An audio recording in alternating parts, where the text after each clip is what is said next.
to me sounds like that she believes she is owed business by virtue of blood relations. Mm-hmm. And that is nonsense.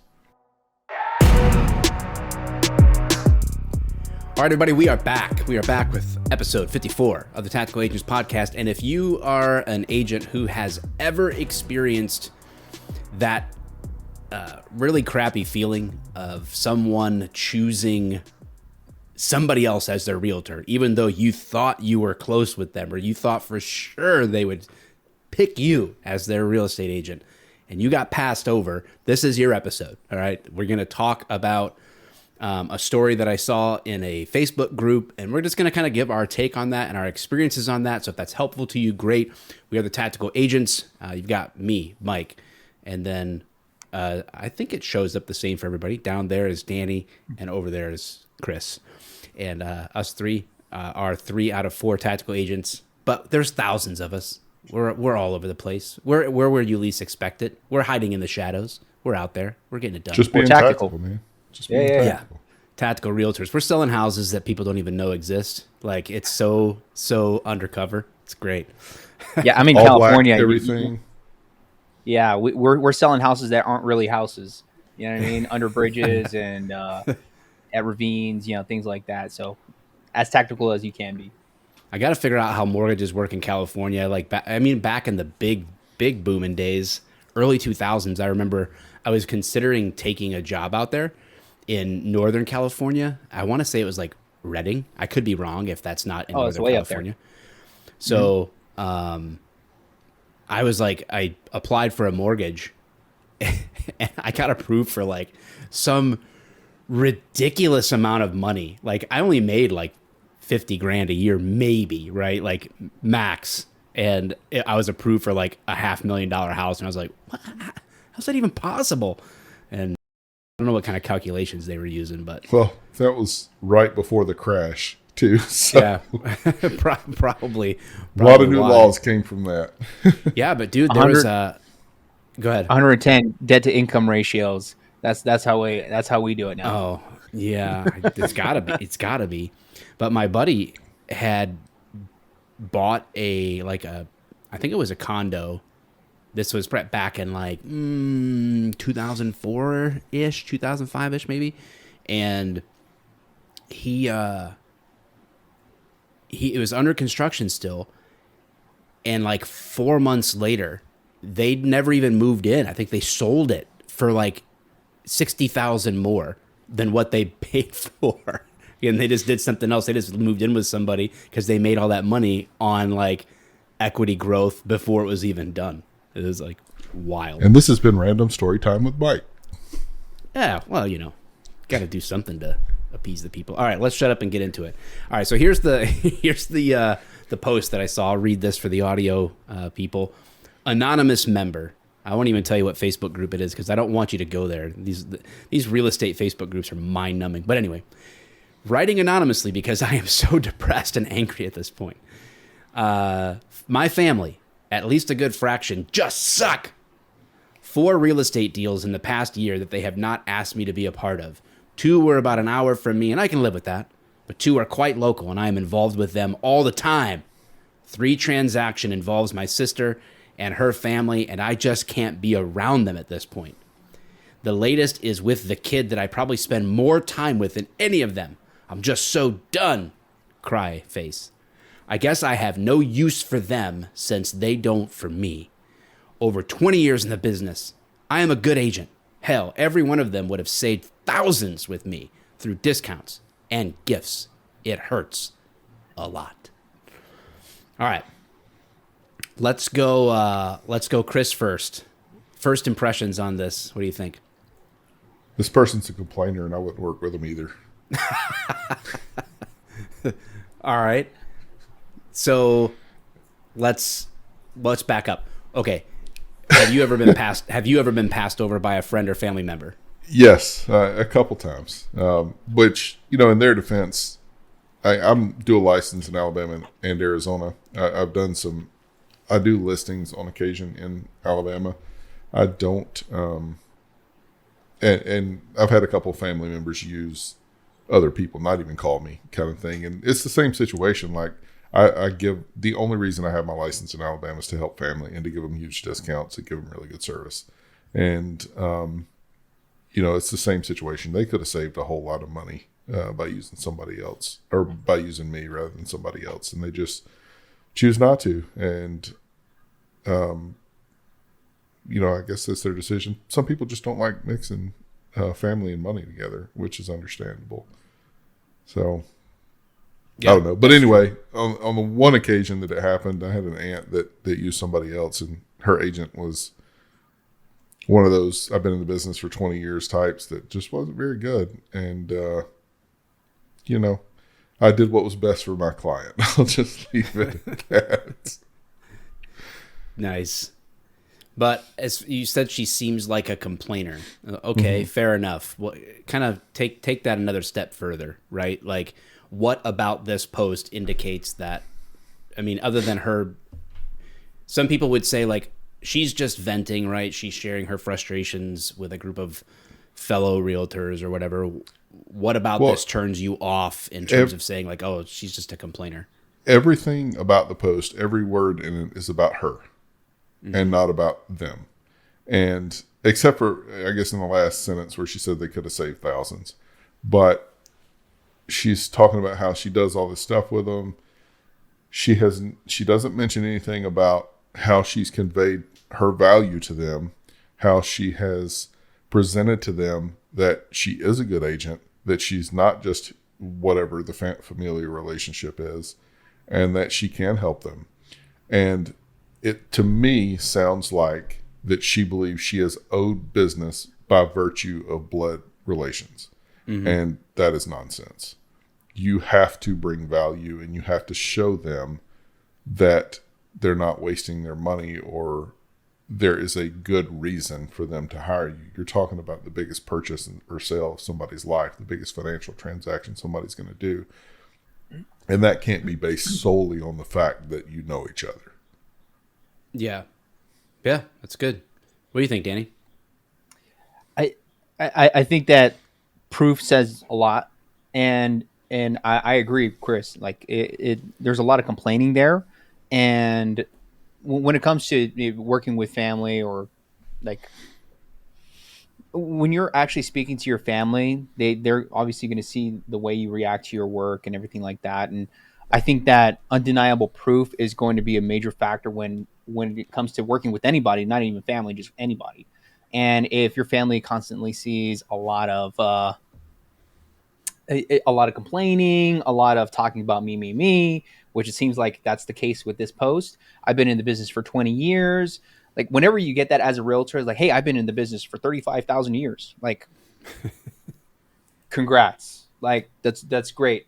Real estate's constantly changing, and people are doing deals being 1 year in the business. So you're not that special, right? And I understand being in the industry for 20 years, it's a lot of resilience. You I hope built a good business, but again, that I think that might be proof to the family members that maybe this isn't the right person to use. I've worked with family members before, and I've been the go-to person for some family members, and some other family members haven't even considered, never got a call or a text, which is fine. That's great. Um, Another caveat to working with family members, though, is that you're working with a family member, and they sometimes either won't listen to you, or like they just completely ignore what you're saying, and they think that they're just because maybe they're an aunt or they're an uncle that like, hey, this is my nephew. Like, I'm not gonna listen to you. I'm just gonna do what I want. Yeah, And a lot of that perpetuates into something that is just not a great relationship. So I think having great definitions as well would be something that it'd be really important. If you were to do it, like you want to make sure that you have clear communication with this person. yeah. Have And you ever been passed over before in Yes. those Yeah. situations? Like, how did that make you feel, and how did you respond? I didn't really like, so with the family member specifically, like I understood. It's like we didn't have that deep relationship, so it's like that's perfectly fine. I didn't really feel too bad because I understand the dynamic with that family member. So I know if I would have been involved, it would have been a situation where we're just clashing heads. It's like, hey, I am the professional. You have to understand that. Like I'm not your family member right now. I'm Danny the realtor. So you need to kind of reel it in and understand where I'm coming from. Just like how I would respect you in your profession. This is what I do. Mm-hmm. So I think that would have been the clash there. So and I completely understand some people just don't they don't get that dynamic or they completely ignore it. Well, and I think you touched on something that we also should probably pay attention to. As you talked about, I hope in 20 years you've built a good business. If you're Mhm. getting upset about 4 transactions to the degree that you're making anonymous posts and all that, you probably haven't built a very strong and stable business, and don't react this way to losing a couple deals. Two of them even said was outside of our area of expertise. So when you say, you're really talking about 2 transactions that you might should have got but didn't, and you're having this reaction to it, you might think you're a good agent, but are you really? Yeah. Yeah. I mean, that's a good point. I think just Oh, go just ahead. real quick, I think that ties into that last line. They would have saved thousands in discounts and gifts. Um, like gifts, like I probably like this agent's probably saying like, oh, I would have given them my commission, which if you're a really great agent and like let's say you're a family member and you're trying to support your other family member's business, I'm not asking for a discount. I'm going to Right. pay full price. I'm going to support you through and through. Mm, Um, when giving a discount, it's something that like, yeah, I'll do it. I'll do it in the back end. I might tell you about it, but I'm going to tell you like last minute, and it's going to be a surprise. It's going to be an add-on thing. I think Mm-hmm. that she was relying on the fact, or he or she, I don't even know, but they were relying on the fact that I was going to give them my commission either way or give them a yeah. portion of my commission either way. And that's my value add, as Chris was mentioning, is like the value add is it might have been cash, but it's like if you're not able to service me through and through, it doesn't even matter. Yeah. Yeah, I agree. The line that stood out to me the most is toward the end here, where it says, I guess I have no use for them since they don't for me. Now, I mean, of course, this is like this could be like just some kind of like emotional reaction, but I tend to think that people's true natures come out under stress, not when things are going really, really well. So it's how people respond when they are sort of like kicked in the nuts that will tell you who they really are versus, when everything's peachy, right? When all the transactions are going smoothly and all that stuff. And that attitude of if there's nothing in this relationship for me, then I guess I don't have a use for it. And that might be the vibe that she's putting out. Like I do believe the cliche phrase, your vibe attracts your tribe. So I do believe that's true.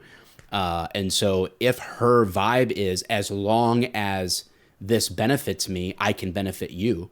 And if you don't have a benefit for me, then we don't have a relationship. And it's like, maybe therein lies the heart of the problem, which is like, are you willing to be the kind of agent or the kind of person who will help someone even when there's quote unquote nothing in it for you, right? Like, will you go that extra mile just because that's who you are, not just how you make money?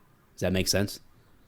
Yeah. Absolutely. Like you got to be that agent that if like, hey, if you're unfortunately relying on this commission that's coming in and you're showing this buyer you're showing them home after home after home and they can't decide which one is right for them and they can't submit an offer, you have to be that ethical agent to say like, yes, this is a good home, no, that's a bad home, and this is the offer that I think we should be at, even if it makes you less money. Like Mm-hmm. it has to go back to your values, as you mentioned, and I think that another portion that's actually related to what you were saying is the second line. My family, at least a good fraction, just suck. Like, Yeah. okay. It seems like, as a generality, you don't like your family. So why does this matter in the first place? Yeah. Yep. And why like for me, I would not speak about my family in that manner in a public. Granted, it's anonymous It is and anonymous. it's Yep. venting. I get that, but it's like, well, I probably wouldn't be talking about my family like that. Yeah. Yeah. I think, what we say, people like to do business with those that they know, like, and trust. And Chris, you brought up a good point before. They might know you and they might even like you, but that doesn't mean that they trust you with their biggest financial decision or trust you knowing their financial information. Even if you're capable, they might not just feel comfortable. I've had family members and very close friends choose to use other realtors who have reached out to me. Not like I didn't even know that they were buying or selling or whatever. Like they reached out to me and said, "Hey, just so that you know." Like, so they respected me enough to tell me, like, which is great, like, cool. Like, hey, I think Danny, you might have said it earlier. Somebody did. They might not want to mix family and finances. They just don't feel that's their proclivity, their comfort level, and they don't want to disrupt that. Which is, you got to respect that, right? Someone that's being forthright about it and saying like, "Hey, that's it." I don't think it's that. I don't think it's that big of a deal. And I suppose my last piece of advice for this person would be, you're anonymous here, right, in this setting, but that attitude, people are always watching. People are always, even if they're not liking or commenting or sharing your post or engaging on it or sending you a DM about it, they're watching. They're watching how you conduct yourself. They're watching your business. They're watching your attitude. And they're making that future decision, whether you know it or not. Like, you're planting the seeds with how you conduct yourself now for what happens a year from now or 2 years from now, and they're going to remember, were you a positive person? Did you have a good attitude? Did you take care of people? Have you weathered difficulty? They're paying attention. Do you guys have any kind of like thoughts on top of that? I agree with you I 100%. 100%. Yeah, like I mean, it proof is the biggest thing. They see how you react to difficult situations and non-difficult situations, and make a decision from that. It's like, hey, I see that Danny starts to panic anytime he spills something, so I'm probably not going to trust him when it comes to a $500,000 deal. Yeah. It's evidence, and people are paying attention. Like you said, people are paying attention, and the way you do anything is the way you do everything. That's how they're going to do it. Some people might just still think of you as a baby. They might have wiped your ass, and then 20 years later you're a real estate agent. Like they just might see you in that manner, and I completely understand that. Like, you want to keep family and business separate. That's cool. Have the respect, and let's have the discussion. Cool. Hey, you know what? I actually recommend this agent. Do that. Yeah. Yeah. Like, give me a call before. It's like, you know what? I don't want to mix family and business. Do you have anyone you recommend? Hey, I have a buddy right here that actually specializes in your area. That might Yeah. be a good thing. And I could still benefit from that. I can give a referral.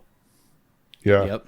And just, if to jump on the advice train, if I had to give advice, if you don't take things so personally, it's, even though it feels personal because it's family, it's not. It's a business decision. And you, if you're taking ownership of your own role in it, you did not clearly communicate your value to them in a way that they understood, and it's your fault, and let it go. Yep.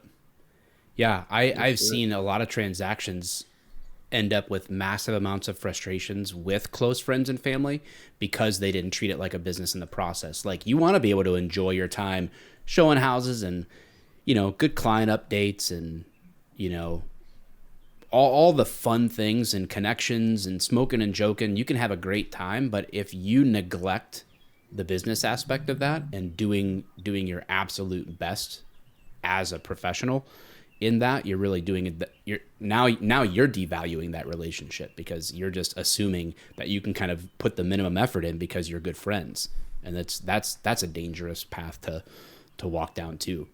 But yeah, at the end of the day, you let this kind of thing be fuel to be better, not fuel to burn your business down.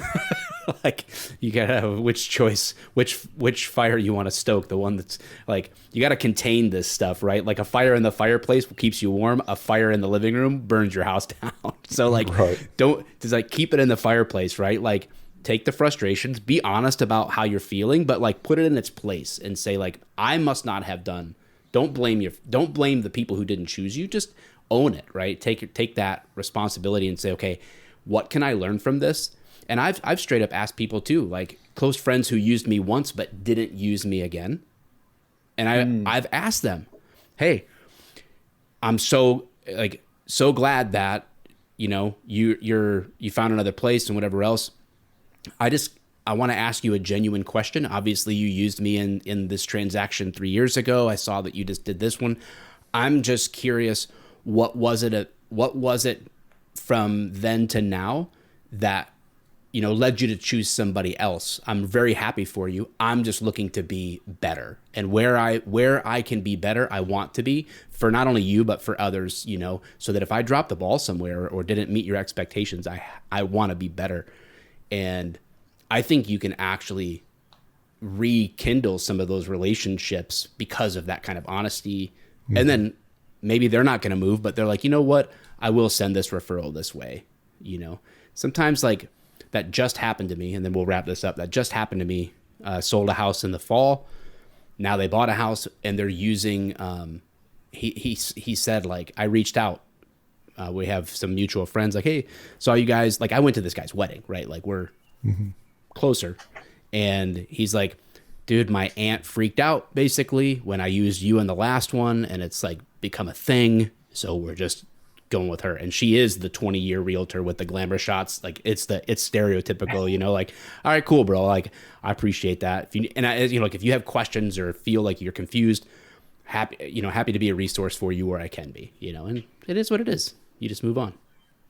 I like what you mentioned is that like it's a great building point, and it's a great way to ask that question and better understand where you can get better in your business. Because a lot of us, when like we put blinders up and we think that we're doing a great job, but we don't know what we don't know, and it might bring light to something that you thought you were doing a great job at, and you honestly weren't. Like, hey, I thought I was following up with my clients. I thought I was giving enough in my business, and I just didn't know that I wasn't doing a great job. So it's a great point to jump in there, reevaluate yourself, and understand better how you can improve your business and make it more effective for you and your family. Love it. Final thoughts, Chris? You get the last word today. Yeah, just keep your focus positive, move forward, forget about the things and the clients that you didn't earn.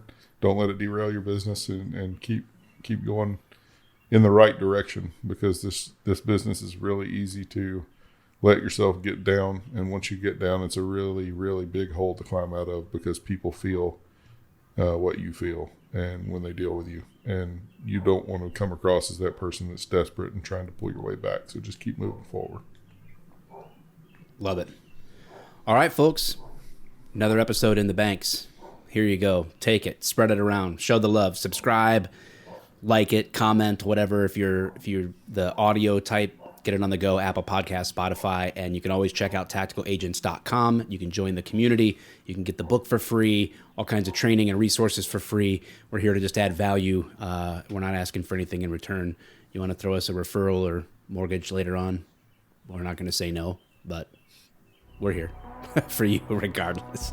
We're adding the value regardless, even if you choose someone else. All right, guys, we'll see you on the next episode. Peace.